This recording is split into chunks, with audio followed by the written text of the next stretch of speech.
14 जनवरी मकर संक्रांति के दिन खिचड़ी बनाना महापुण्य है या महापाप? यही वो सवाल है जो इस साल हर सनातनी के मन में कोहराम मचा रहा है। भक्तों, 14 जनवरी को मकर संक्रांति और षटतिला एकादशी का ऐसा दुर्लभ और कठिन संयोग बना है कि आप चाहकर भी सही निर्णय नहीं ले पा रहे। एक तरफ मकर संक्रांति है जहां खिचड़ी, चावल और दाल का दान और भोग लगाना अनिवार्य परंपरा है, वहीं दूसरी तरफ उसी दिन षटतिला एकादशी पड़ रही है, जिस दिन शास्त्रों में चावल का स्पर्श भी गोमांस खाने जैसा घोर पाप माना गया है। यह एक ऐसा धर्म संकट है जहां एक छोटी सी गलती से पुण्य कमाने की जगह आप नरक के भागी बन सकते हैं। कई परिवार आज गरीबी और दुर्भाग्य का सामना केवल इसलिए कर रहे हैं क्योंकि वे ऐसे महासंयोग के समय अनजाने में वर्जित कार्य कर बैठते हैं। क्या आप एकादशी का नियम तोड़कर चावल बनाएंगे या संक्रांति की परंपरा तोड़कर पितरों को नाराज करेंगे? दौराहे पर खड़े इस सवाल का जवाब अगर आपको नहीं पता तो सावधान हो जाएं। इसलिए भक्तों, हम आपसे अनुरोध करते हैं कि इस वीडियो को अंत तक बहुत ध्यान से देखें। इस जानकारी को या इस छोटे से सुझाव को अनदेखा करना सीधे सीधे अपने और अपने परिवार के सौभाग्य को ठुकराने जैसा होगा। जिस पल से आप यह वीडियो देखेंगे आपकी किस्मत बदलने लगी है। लॉ ऑफ अट्रैक्शन पर विश्वास करें। आम लोग ये शब्द कभी नहीं देखेंगे। आप किस्मत के बच्चे हैं जिन्हें सफलता के लिए चुना गया है। पक्का इरादा वाला मैसेज छोड़ें तो आपकी मैं जरूर अमीर बनूंगा। आज मेरी जिंदगी के इस टर्निंग पॉइंट को दिखाने के लिए अगर आप सच में देवी लक्ष्मी का आशीर्वाद पाना चाहते हैं तो प्लीज इस जानकारी को कम मत समझिए, क्योंकि सही समय पर किया गया एक छोटा सा बदलाव भी आपकी किस्मत में एक बड़ा मोड़ ला सकता है। आने वाली जरूरी और गुप्त जानकारियां मिस ना हो, इसके लिए चैनल को सब्सक्राइब करें। भक्तों, 14 जनवरी 2026 बुधवार का दिन इतिहास में एक अनोखे धर्म संकट के रूप में याद रखा जाएगा। यह वह दिन है जब सूर्य देव और भगवान विष्णु के नियम आमने सामने आ खड़े हुए हैं। यह महासंयोग साधारण नहीं है। मकर संक्रांति को हम खिचड़ी का पर्व भी कहते हैं। बाबा गोरखनाथ जी के समय से यह परंपरा चली आ रही है कि इस दिन नए चावल और मूंग की दाल की खिचड़ी पकाई जाए। माना जाता है कि संक्रांति पर खिचड़ी खाने और दान करने से सूर्य देव की कृपा बरसती है और घर का अन्न भंडार कभी खाली नहीं होता। ये खिचड़ी केवल भोजन नहीं बल्कि सूर्य देव का प्रसाद है। लेकिन ठहरिए, यहीं पर एक भयानक अदृश्य दीवार खड़ी है, क्योंकि इसी दिन षटतिला एकादशी भी है और हमारे शास्त्रों का नियम पत्थर की लकीर है। एकादशी के दिन चावल वर्जित ही नहीं बल्कि पाप का घर है। पौराणिक कथाओं के अनुसार महर्षि मेधा ने जब अपना शरीर त्यागा था तो उनके अंश धरती में समा गए, जिनसे चावल और जौ की उत्पत्ति हुई। इसीलिए एकादशी के दिन चावल को जीव माना जाता है। शास्त्र यहाँ तक चेतावनी देते हैं कि एकादशी के दिन पाप पुरुष यानी सृष्टि के समस्त पाप चावल के एक एक दाने में छिप कर बैठ जाते हैं। अब एक गृहस्थ भक्त क्या करे, ये एक बहुत बड़ी दुविधा है। अगर आप परंपरा निभाने के लिए 14 जनवरी को चावल की खिचड़ी खाते हैं तो आप अनजाने में उन पापों को अपने भीतर उतार रहे हैं और एकादशी का घोर अपमान कर रहे हैं। इसे शास्त्रों में गोमांस भक्षण के समान निंदनीय बताया गया है। लेकिन अगर आप खिचड़ी नहीं बनाते तो मन में डर रहता है कि कहीं मकर संक्रांति का शगुन न बिगड़ जाए। यह संयोग मात्र एक तारीख नहीं बल्कि आपकी परीक्षा है। शनिदेव और चित्रगुप्त देख रहे हैं कि आप इस कठिन समय में स्वाद चुनते हैं या शास्त्र। क्या आप अंधी परंपरा चुनते हैं या परमात्मा का सही नियम? तो अब सबसे बड़ा प्रश्न यह है कि एक गृहस्थ 14 जनवरी को क्या करे, खिचड़ी बनाए या नहीं? इसका उत्तर शास्त्रों ने बहुत स्पष्ट और सरल दिया है, बस इसे समझने की देर है।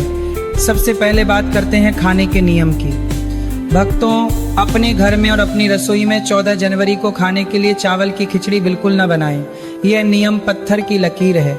चाहे आपका मन कितना भी कहे, चाहे आदत कितनी भी पुरानी हो, इस बार रसोई में चावल पकाना वर्जित है। अग्नि पर चावल का चढ़ना ही एकादशी के व्रत का खंडन माना जाएगा। तो फिर संक्रांति कैसे मनाएं? इसका उपाय है फलाहारी खिचड़ी।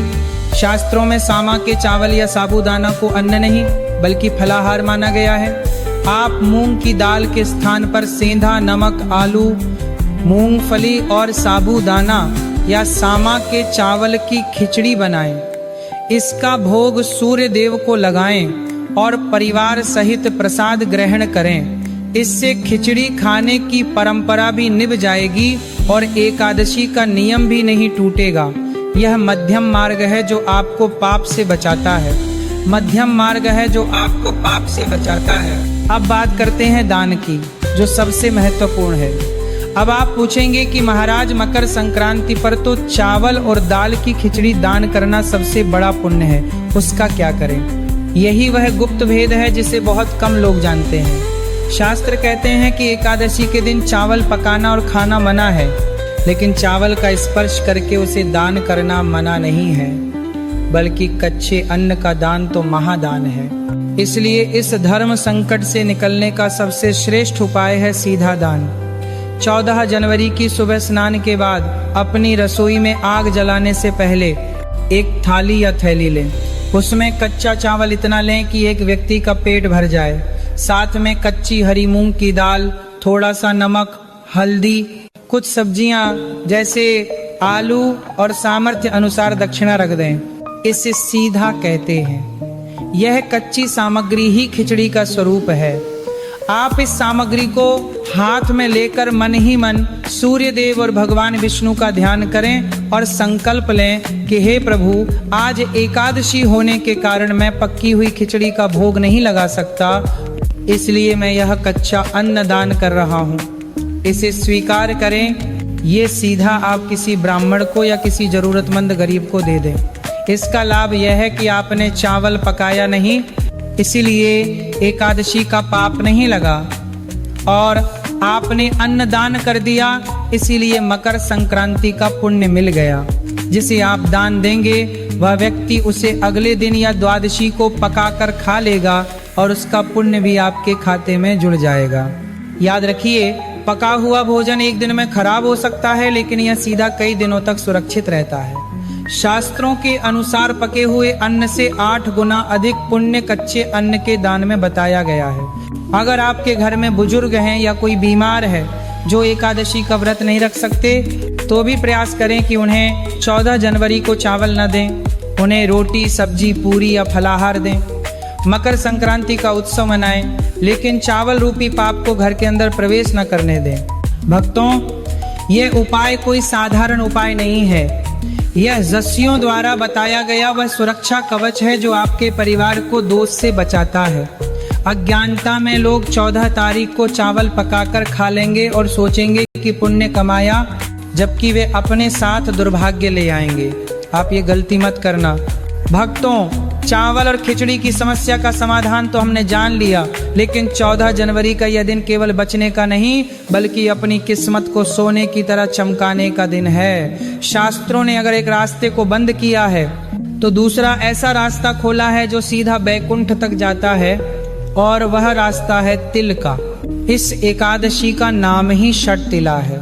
षट का अर्थ है 6 और तिला का अर्थ है तिल, यानी इस दिन तिल का प्रयोग 6 अलग अलग तरीकों से करना अनिवार्य बताया गया है। हमारे पुराणों में कहा गया है कि तिल की उत्पत्ति भगवान विष्णु के शरीर के पसीने से हुई है, इसलिए तिल में पापों को नाश करने की सबसे अद्भुत शक्ति होती है। एक छोटा सा तिल का दाना सोने के पर्वत के दान से भी भारी माना गया है। तो 14 जनवरी को आपको 6 काम तिल के साथ जरूर करने हैं। पहला, स्नान के पानी में थोड़ा सा काला तिल डालें। शास्त्र कहते हैं कि तिल मिश्रित जल से स्नान करने से शरीर के रोग दूर होते हैं और दुर्भाग्य धुल जाता है। दूसरा, तिल का उबटन लगाएं, यह शरीर की शुद्धि के लिए है। तीसरा, हवन में तिल की आहुति दें। चौथा, तिल मिला हुआ जल पिएं। पांचवा, तिल का भोजन करें, यानी तिल से बनी मिठाई खाएं। और छठा सबसे महत्वपूर्ण काम, तिल का दान करें। अब मैं आपको एक बहुत पुरानी कथा सुनाता हूँ जो गरुड़ पुराण के भाव